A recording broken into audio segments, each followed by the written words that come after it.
Bonsoir à tous. Bonsoir, bonsoir. On vient de se faire une bataille de neige et un bonhomme de neige et tout et tout.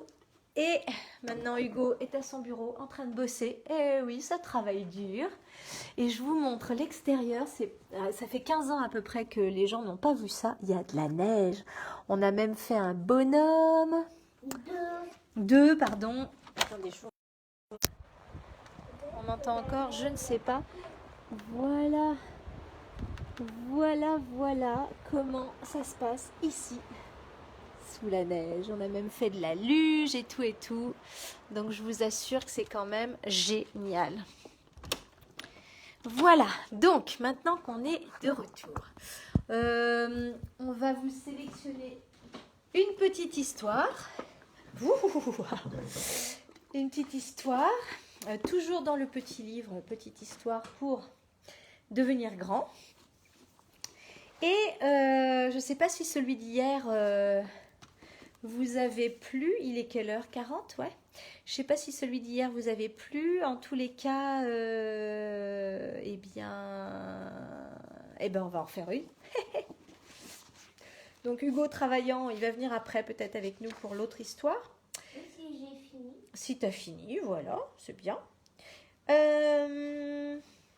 Lulu le lutin, professeur de bonheur. Alors c'est rigolo ça, parce que j'ai vu ce titre et ça m'a carrément fait penser à Hugo, parce que Hugo, il a toujours dit qu'il serait professeur de bonheur. Alors je ne sais pas où il a vu ça, peut-être qu'il l'a inventé et c'est complètement ça. Sauf que là, tu l'as inventé, et ben tu vois, et là il y a quelqu'un qui a eu l'idée de dire Lulu le lutin, professeur de bonheur.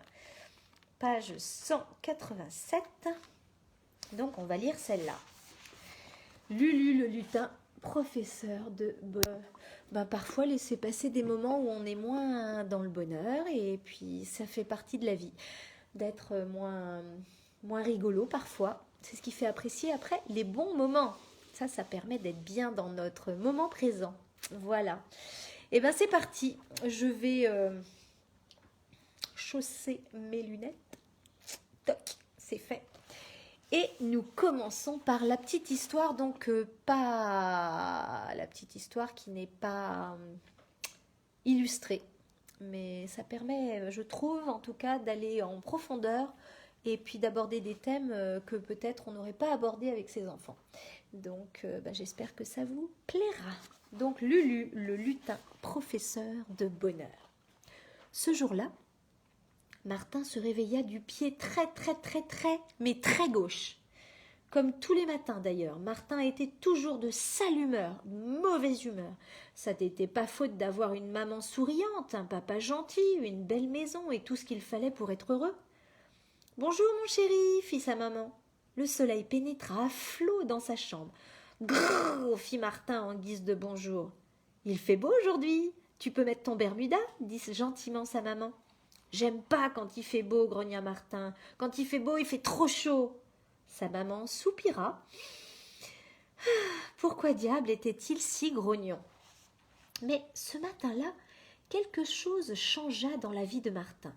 En retirant sa veste de pyjama, il sentit quelque chose dans sa poche. Effrayé, oh, il secoua sa veste. Aïe, aïe, oui, fit une minuscule petite voix par terre. Martin écarquilla les yeux. Devant lui s'agitait le plus petit minuscule lutin de la terre. Il n'en avait jamais vu des comme ça. Un petit lutin qui frottait son minuscule petit pied gauche en grimaçant. « Qu'est-ce que tu fais là ?» demanda Martin. « Oh, t'es guère poli, dis donc. Tu pourrais tout de même me demander si je me suis pas fait trop mal, non? Je pense que je me suis cassé le pied gauche à cause de toi. Tu m'as secoué. »« Et alors ?» fit Martin en croisant les bras. Le petit lutin tendit sa minuscule main.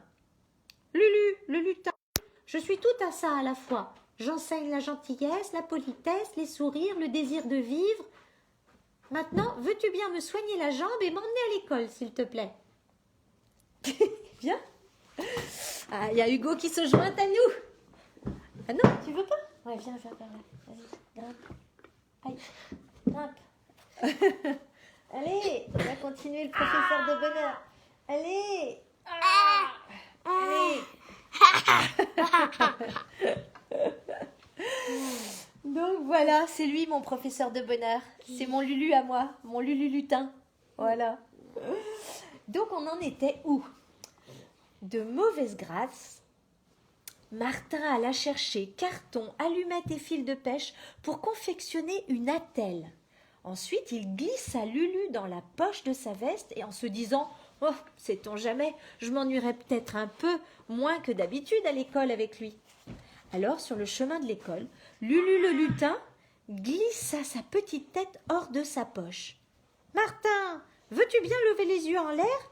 Tu as le regard fixé par terre, tu vois pas les crottes de chien ?»« Bah, et alors, dit Martin d'un ton rauque, m'en fiche de ce qui se passe. »« Ah, ça m'étonne pas que tu fasses la tête, enfermé en toi-même comme dans une prison, soupira le lutin de bonheur.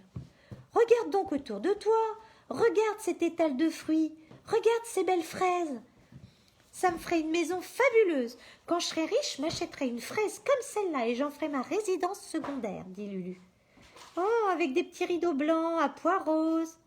Ben, il est complètement ma boule, pensa Martin. Mais le lutin n'en finissait plus de s'exclamer. Oh, regarde cette petite fille! Une vraie beauté, elle s'est échappée des 1001 nuits. Mais lui, dit Diadème, elle deviendra une vraie princesse. Martin, pour la première fois, pensa que Lulu disait vrai. Quand on la regardait bien avec des yeux de lutin, cette petite fille semblait sortie d'un conte. « Oh, ça, c'est extraordinaire !» dit encore Lulu. « Quoi donc ?» demanda Martin en levant les yeux. « Qu'où vois-tu, Lulu ?»« Eh bien, c'est Monsieur Merlu, le poissonnier, » dit Lulu de sa petite voix stridente. « Il est sur son vélo, regarde. Il va aller pêcher des poissons. »« Ah bon, où ça ?»« Bah, dans la Seine, dans la Loire, dans l'océan, qu'importe. »« C'est vrai, dit Martin. Ça n'a pas grande importance de savoir où. Ce qui est drôle, c'est de l'imaginer en train de pêcher. » À l'école, Lulu n'en finissait plus de s'étonner. Le cours de calcul le fit sauter en l'air dans la poche. Oh là là, tous ces chiffres, toutes ces possibilités, tous ces calculs jusqu'à l'infini. Le cours d'histoire, pas mieux, le fit sourire d'aise par contre. Toutes ces histoires, c'est bien, chuchotait-il de sa petite voix de lutin. Ces histoires de rois, d'empereurs. Mais ce qu'il préféra, c'est le cours de géographie.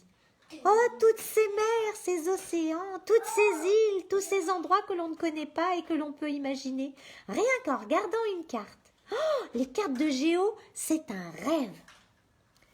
Tout ça était plus vrai. Tout ça était plus que vrai. Martin commença à penser finalement que ce petit bonhomme était plein de vérité. Et il se mit à écouter avec intérêt ce qui se passait à l'école finalement. Où as-tu envie de partir, Martin ? Moi, j'aimerais aller en Polynésie, parce que la mer là-bas est chaude et parce qu'il y a des poissons de toutes les couleurs. Quand il repartit de l'école à 16h30, le lutin dans sa petite poche, Martin leva les yeux tout haut. Il pensa que finalement la vie était pleine de rêves et pleine de couleurs. « Tu vois, lui dit Lulu, il faut simplement changer ce qu'on a dans sa tête. Si on pense « je m'ennuie à l'école », ben on va s'ennuyer pendant longtemps, parce que l'école, ça dure longtemps. Mais si on se dit « oh, on me raconte de jolies histoires sur des pays lointains, c'est différent, tu vois ?» Alors l'air sentait la framboise, et Lulu n'arrêtait plus de parler. « Tu sais quoi, dit encore Lulu, si j'avais une maman comme la tienne, je n'aurais qu'une envie, sentir sa joue contre la mienne, respirer son parfum. C'est si parfumé, si chaud les mamans. Ça donne tant de bonheur quand on y pense. » Et sa voix se fit plus grave. « Moi, j'ai eu une maman avant, bien avant, et maintenant je donnerai tout pour respirer son parfum, mais c'est trop tard. » Martin comprit que la maman de Lulu et sa disparition étaient pour beaucoup dans l'histoire de Lulu le lutin, et sa manière de vouloir être heureux à tout prix. Ce soir-là, Martin embrassa bien fort sa maman et respira bien fort son parfum. Sa maman le serra encore plus fort dans ses bras, tellement heureuse.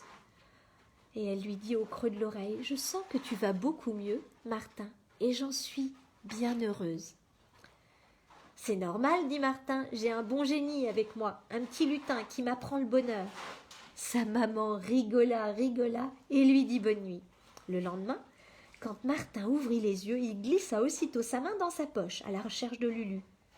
Bah, il n'y avait rien. Il n'y avait rien du tout.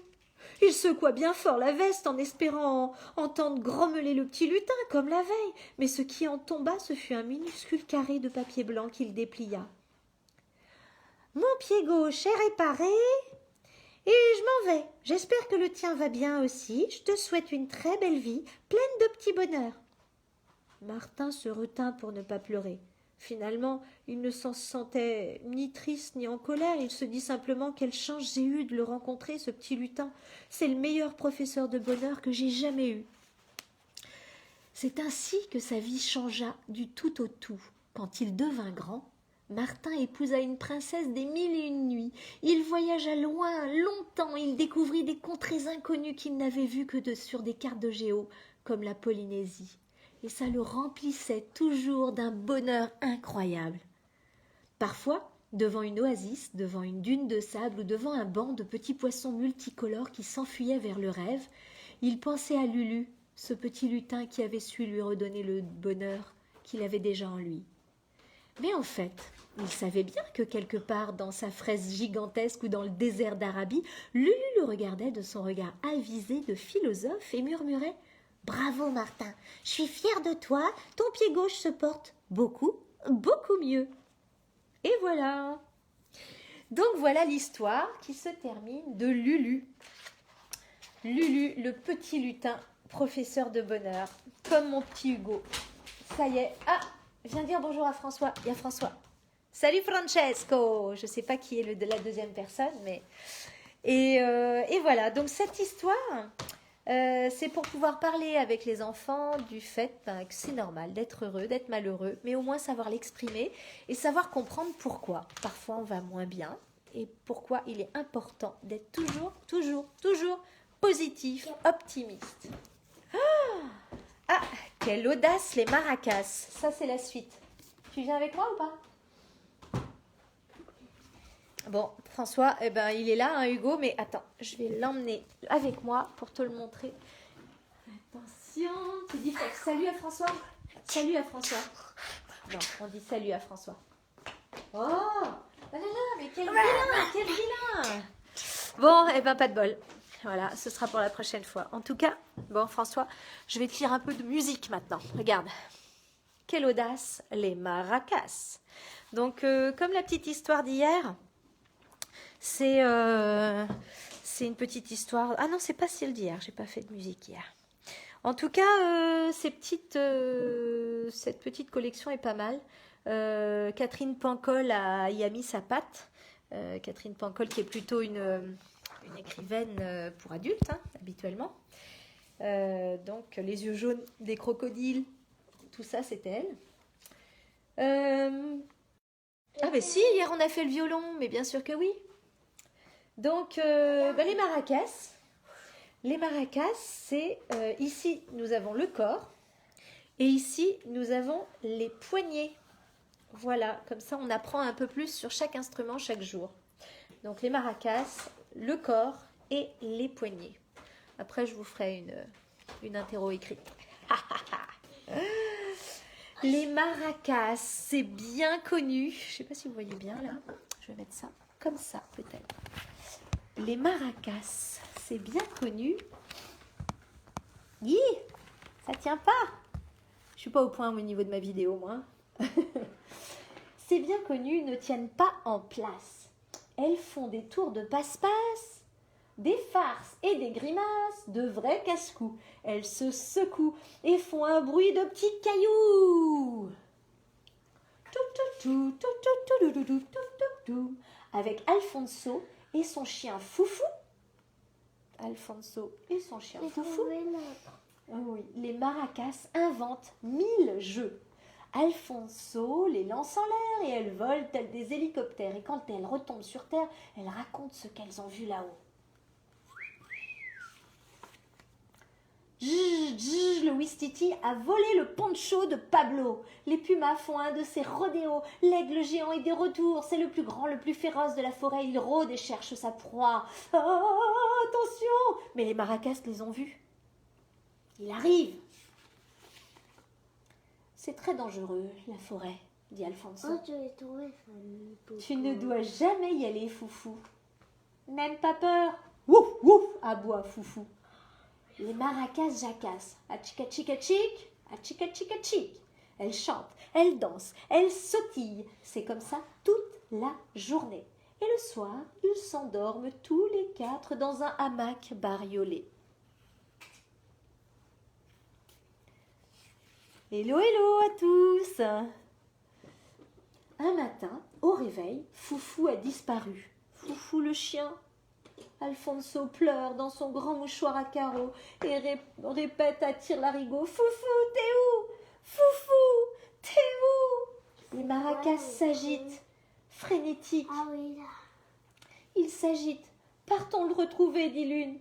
Alertons les nénuphars, les guépards, les crocodiles, dit l'autre. Ce sont nos amis, ils nous diront s'ils l'ont vu.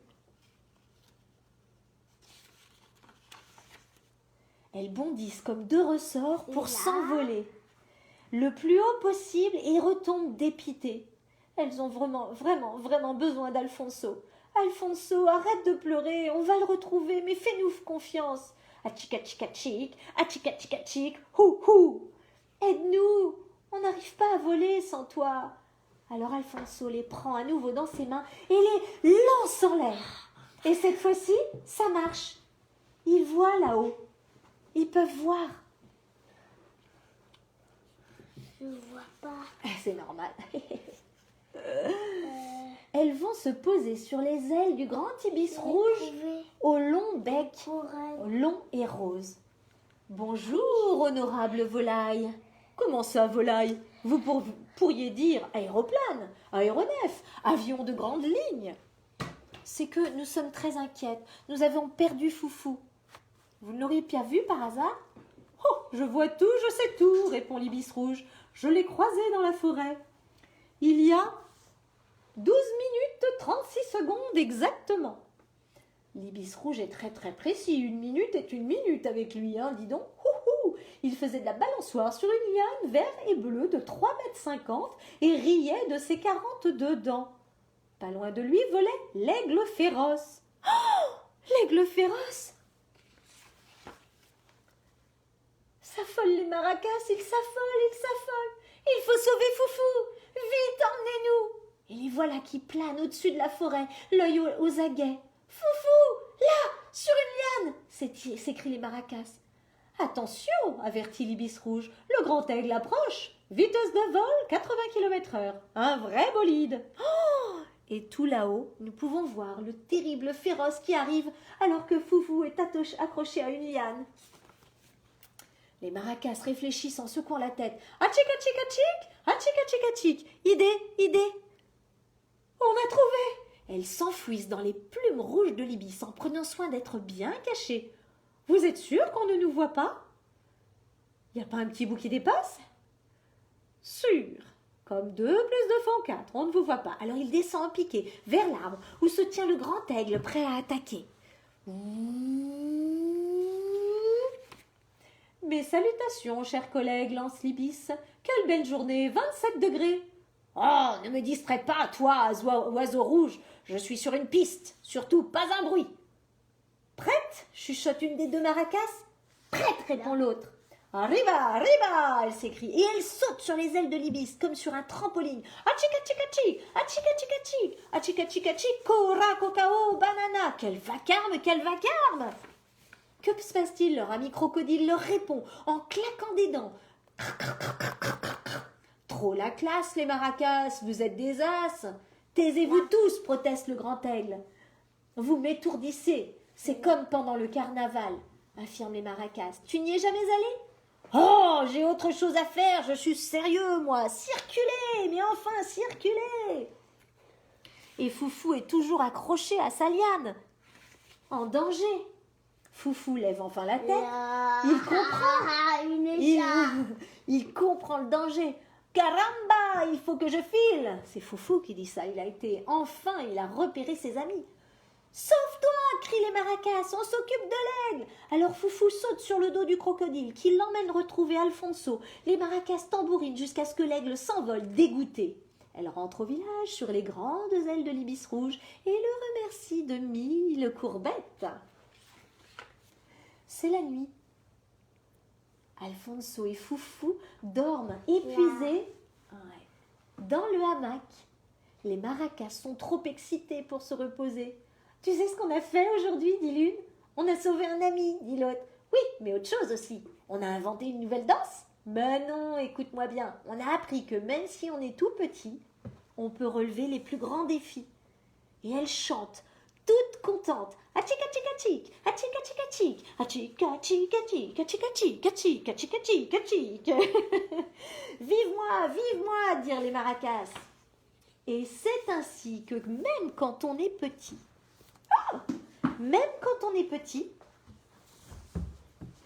on peut relever de grands défis. Bon, voilà. Alors, enfin Hugo dans le décor. Ouais, il était rapide quand même. T'as vu, il t'a montré l'arrière de sa tête. Donc, voilà, les deux morales. Donc, pour ce qui est de devenir grand, la première histoire.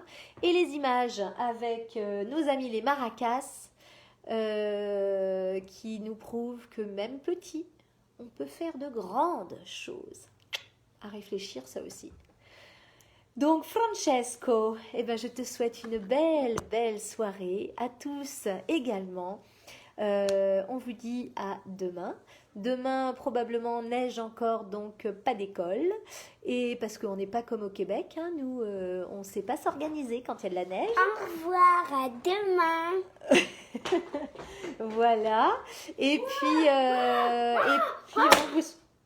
on vous souhaite une belle soirée. On vous embrasse. Des bisous gelés. On s'est bien couvert. Et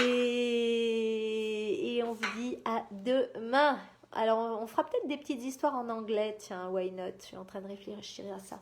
Peut-être. Pour les plus grands. Pour Lucien, par exemple. S'il a déjà commencé l'anglais. En tout cas, belle soirée à tous et à demain. Ciao.